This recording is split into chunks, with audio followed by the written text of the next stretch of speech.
What is happening, guys? Left-handed Jeff back with you. Today, it's all about the 90s, man. It's all about the vault. Got to tell you, we're going to do something really cool here. I found some old footage, 1991, some old Baddax footage. We're going to sit down, we're going to take a look at it. I'm going to tell you a little bit about how the songs came about, kind of react to it myself a little bit as well 30 years ago, and have some fun with it. So without further ado, let's rock this thing and let's get it going.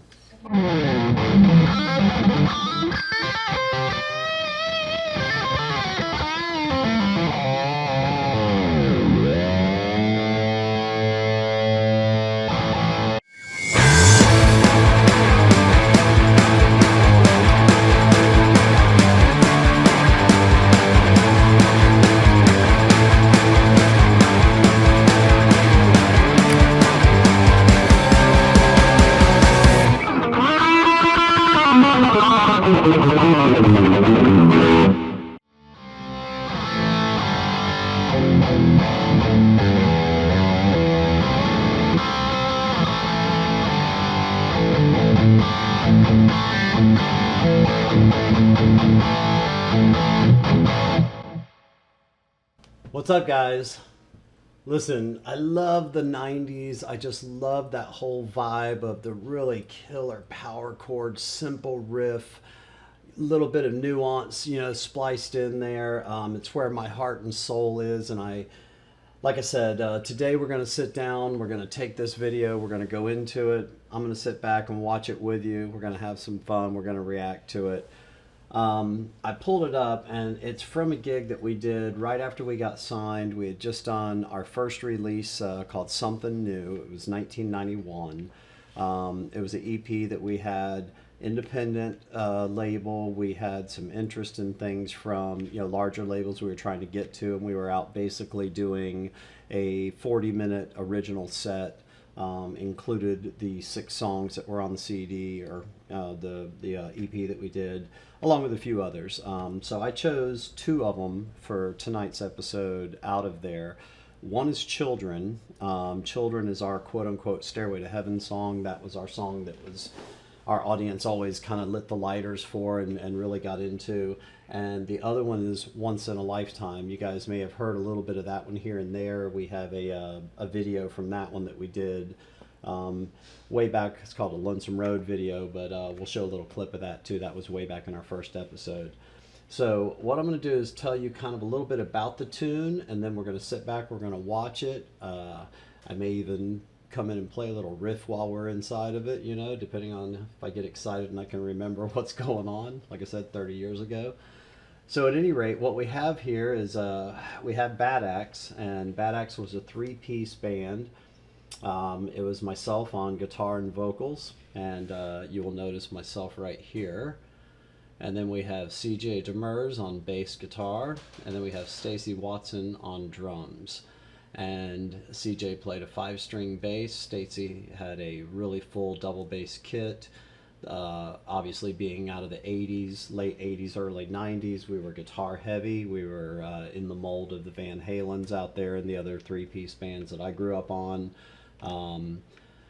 The audio on this is not really that great.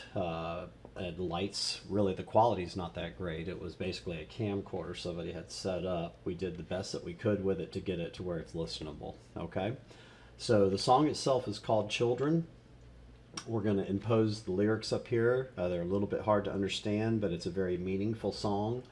I wrote this song sitting one evening watching footage from the Gulf War, and it just popped in my head. Literally, it's one of those things that it was a 15-minute, 20-minute thing, and it just kind of came to me, and I sat down, grabbed my guitar, started going through the riff, and within 2 hours basically had the song that you hear, structurally, and then went and put it together with the band.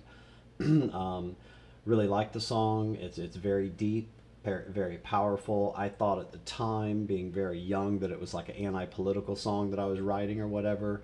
And like a lot of good songs, I realize over time now, reflecting on it and hearing it, it's really just about life. And I guess the theme of it is the seeds that we plant now are sowing the harvest that is going to be reaped by our children and their children. So with that in mind, the song is called Children. I am going to have a sip of my coffee here. Let's get on into it. 1991.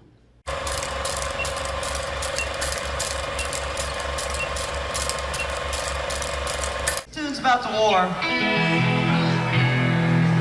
In case you don't already know, it's called Children. Check it out.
Stacy used to love this part, getting up and doing all those cymbals.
Well, that's something. I'll tell you. I'll tell you. This is the crazy part. The crazy part is, first of all, to just kind of relive it after all this time, and that's pretty interesting. And also just how skinny I was. Huh? But you know, it's wild because when you're in this moment in time, the first thing that comes to me is how serious this was, to us, and just every second of every day was all about crafting those songs and just making sure that it was going to be the next Stairway to Heaven, the next biggest thing that ever happened in the world.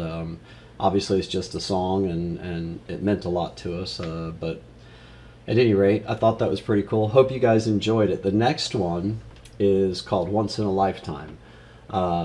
Once in a Lifetime is more of a straightforward kind of rockin' tune. You guys have heard me do the riff before.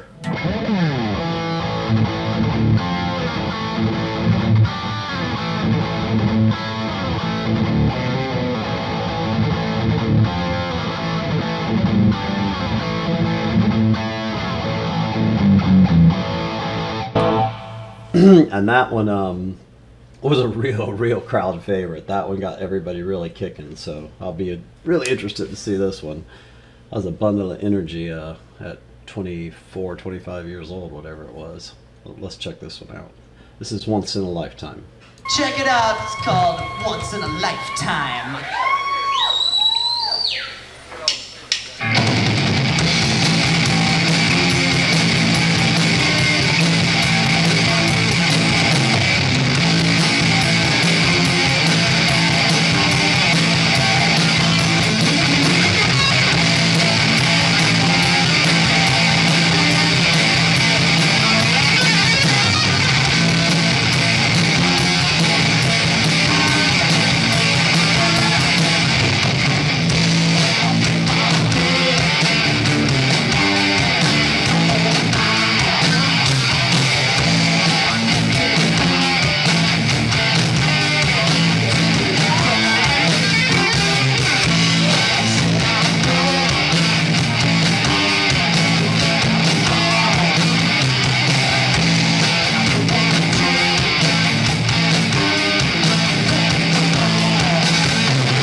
Oh, wow. Yeah, that was fun. That one's fun.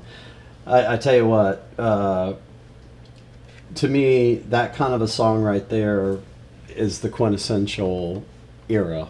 Um, and a lot of times, I guess looking back, I kind of feel like maybe we were just a couple of years off. The last thing that we did when we went out to the Foundations Forum, and we looked around, and there were all of these bands out there that were moving into the grunge and the alternative kind of world, and we said, "Ooh, I think we're maybe a year or two behind."